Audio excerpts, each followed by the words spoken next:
Hi guys, I'm Caitlin from Caitlin and Jazz Books, and today I'm going to be doing my May wrap-up. And yeah, that's all I have to say. I don't know why I carried on to talk. So, the first book that I read was The Reptile Room by Lemony Snicket, which I gave 3 stars. This one was about the Baudelaire orphans being moved to live with their Uncle Monty, and he's really nice. Complete opposite to Count Olaf, and there's like this reptile room because he works with snakes. And then, lo and behold, Count Olaf comes and works there, and it's everything that happens from that. I'd say these books aren't really going to get more than the 3 star, just because his writing kind of annoys me. How he'll be like, he'll say a word, and then he'll say, this word here means blah, blah, blah, blah, blah. And obviously that's because this is for younger readers, but I mean, it's annoying me. So, yeah. This next one for me was a bit of a disappointment. And it was like one of my most highly anticipated books of this year, and I was so excited when I found out that it was coming out, because I read the first one and the second one pretty much as soon as they came out, so I mean, I've read them since the beginning, and I was so looking forward to this, but then it was a disappointment. And that was Always and Forever Lara Jean by Jenny Han, which I gave 3 stars, and the other 2 got like 4.5 and 5 stars, so I mean, a bit of a difference.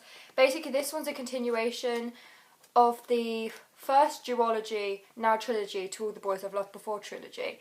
And in my opinion, it should have just stayed a duology, because this book felt like a filler book when there wasn't anything for it to fill in for, because there's nothing next, if you get what I mean. Like in a TV show, when they have filler episodes, it's so that they can have a small thing, and then a massive thing in the next episode. But there's just nothing to come next. And I also kept a tally of how many times she mentioned Hamilton during this book.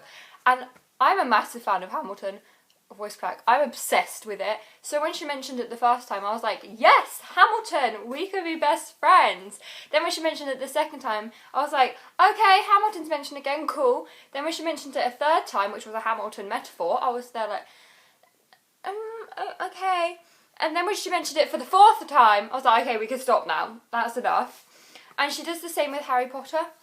Like, if she was just mentioning, like, small little Harry Potter references, then that'd be fine. But she had, like, pages upon pages of talking about, like, Harry Potter houses and all that stuff.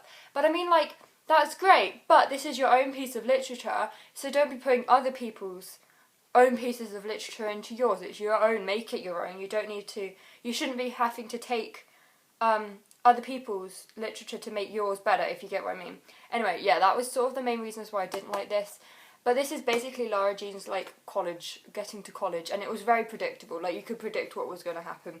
But yeah, 3 stars, that's all I'm going to say.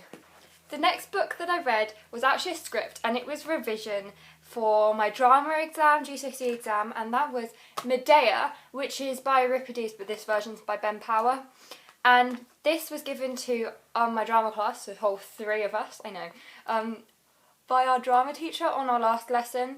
And she wrote a little note in it. Anyway, yeah, basically, for our drama GCSE, you have to do your devised piece, your scripted piece, which was this, and then you have to, your exam is section A is on your devised piece, section B is on your scripted piece, and then if you do scripted section C, it's on a piece you've seen. But we do section A and section B. So, this is Madea. I played Madea. Yay! And this is basically what Macbeth is based off of, basically. They're basically the same thing. How many times did I say basically? Take a shot every time I say basically. Don't though. That's a bad idea. Anyway, basically, this is about a woman called Madea whose husband Jason has left her to marry the king's daughter because she is younger, and this drives Madea insane to the point when she kills a couple hundred people, including her kids. So I mean, it's very good. It's really creepy, and it was really hard to play Madea, but I mean, we got 100% in it, so drama teacher did good. But yeah, I gave this 5 stars just because I love this story so much, and I love Madea. She's such a cool character. She's so, like, powerful and just, like, creepy, but I love her. Anyway, yeah, that's all I have to say about that. I could speak about that for hours. I mean, I did in my drama exam, but you know, it's fine. The next book is definitely my favourite book of this month, and that was A Court of Wings and Ruin by Sarah J Maas. I forgot what it was called then, and I was trying to remember. I obviously gave this 5 stars with 3 exclamation points. Oh my god, this was so amazing! And I believe this is the end to like the OG trilogy, and then she's going to write more but in other characters' point of views. So this was perfect end to a trilogy. I have not cried this hard at a book in years. I was sobbing, as in I couldn't breathe. I was sobbing! And my mum wasn't here, but if she was here, she would have come running up and she'd be like, Caitlin, what's wrong? I'd be like, oh, you don't understand. It's so good. And just thinking about what happens makes me quite sad. But I mean, I can't really say anything about this because you know what, it's all a spoiler, isn't it? But Sarah J Maas just has a way of making everything so engageable and so amazing. Like, oh my goodness. And I cannot wait for the next ones of the series, even though it's like a year away, even though they're in other people's point of views. Because to be honest, I would be interested to read anything in anyone else's point of views except for Tamlin. Tamlin can go die in a hole. Then the last book that I read this month was Wolf by Ryan Gordon, which I finished last night. I was reading it for like 2 weeks because my month had a bit of a bad turn, but we don't need to talk about it. I gave this 4 stars, and it was going to get 3 stars up until about here when it really picked up. And this is about a girl called Yael. I think that's how you say her name. Y-A-E-L. I think that's how you say her name. It's either Yael or Yael. I don't know, but I was saying Yael. And basically, she was a Jew who was taken in by an experiment group, and she's experimented on, and then she escapes and she finds her way to a resistance who are planning on killing Hitler. And she's given this task to kill Hitler. So she poses one of the girls in a motorbike race, and she has to win the bike race to be able to get close enough to Hitler to kill him. Basically, it's very good. And this is told in like 2 time periods. So you have the now and the then. So the then is about her when she was younger and at the science experiment place. And then the now is when she is 17 years old and going through this motorbike race, basically. And yeah, up until like here, it was very much 3 because I was finding the race was quite slow. But then it got really good. The only thing, oh crap, the only thing I would say is, unless you do history, like you study history, German history, like World War I, World War II history, you wouldn't know what some of this stuff means because they were talking about Lebensraum and like Himmler and the SS, SA, Hitler Youth. They were talking about all of this stuff, which obviously I know about it because I do history for GCSE and we did that sort of stuff. But if you weren't taught about it, you wouldn't know what Lebensraum means, would you? Which basically means living space, for those of you who don't know. There was another one, but I just can't remember what it was. But it was quite interesting for me to read because I was like, oh, the other one was the Gestapo. Is that how you say it? Secret police people? I think that's how you say it.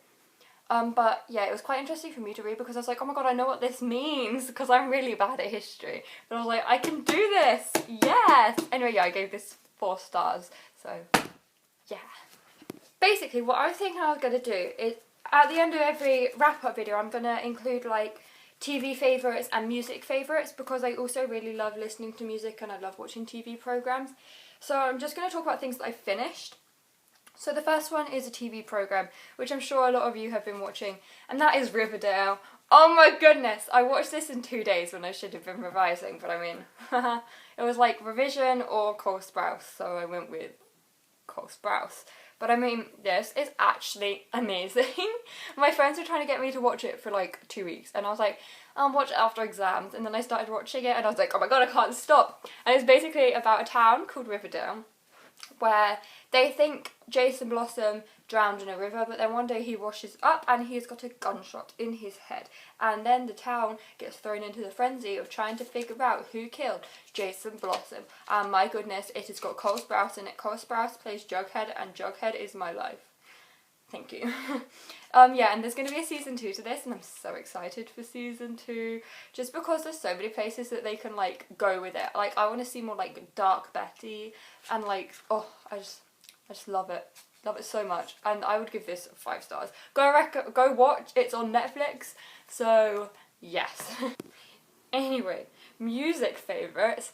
Like everybody else in the living universe who likes to listen to musicals, I'm getting up on my phone, don't mind me, I have been obsessing over Dear Evan Hansen. It's so good! Jesus, my friend came down for my birthday, who I did a video with, so I mean, go watch that. She's Scottish, so I guess Scottish slang. Anyway, she made me listen to this and it's so good. So I downloaded it all, I'm slightly obsessed with it. I'd say my favourites on here are Requiem, or, Waving Through a Window, Disappear, You'll Be Found, Only Us. Okay, quite a few of them. But I mean, I love it. I love it. And I'm really sad that I can't see it because it's only in America. My life. This is the downside of being a British fangirl. Nothing is ever here. But I can still listen to it. And it was on YouTube. Oh my goodness. So I watched half of it on YouTube and then I was like, no, Caitlin, stop. You want to see it live. You want to see it live. Stop watching it. So yeah, if it's still on YouTube and you want to watch it, I mean, it's there. But I would be surprised if it hasn't been taken down yet. So yeah. Dear Evan. And the next one isn't something that I just started listening to this month, but it's something that I really rediscovered this month because of my revision. When I'm revising, I have to have a soundtrack in the background, so this has been my go-to. Hamilton. The whole, like, 46 songs, 2 hours and 23 minutes of it. I love this, and if you want me to, I will do a Hamilton video when I will take you through my 10 favourite songs, because I cannot pick just one. Actually, that's a lie. My favourite one is definitely Non-Stop. So that will be my favourite, but if you want me to, I can take you through my 10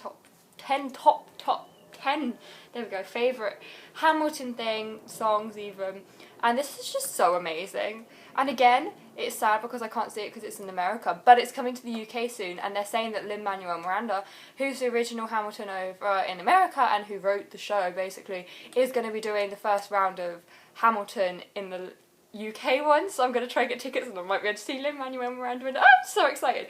Anyway, that's just put me into a little fangirl mode, but I mean, it sucks that I'm not in America because I can't do the Hamilton lottery, and I would like to do the Hamilton lottery, but there's no point because if they put you on for the next show or whatever, don't they, or something like that, so I wouldn't even be able to get there in time. Like, it would be pointless. My mum would totally take me. She'd be like, Caitlin, we're going, because she really wants to see it as well. So we're scouting for tickets. We found some and they were £4,000 each, and we were like, okay, okay, moving on, So yeah, that's all my book wrap up and my TV and music wrap up for this month. Let me know if you liked the TV and music thing, because obviously I don't do TBR, so I thought my videos were slightly shorter, so I might as well add in like other stuff which I like, because other people might like listening to me talk about it. Yeah, comment down below all the stuff you read this month, if you watched anything, if you listened to anything good. I'm always open for suggestions. But yeah, leave a like, comment and subscribe if you want to. Thanks for watching, and thank you so much for 100 subscribers. Oh my god, it's so exciting. But yeah, bye guys.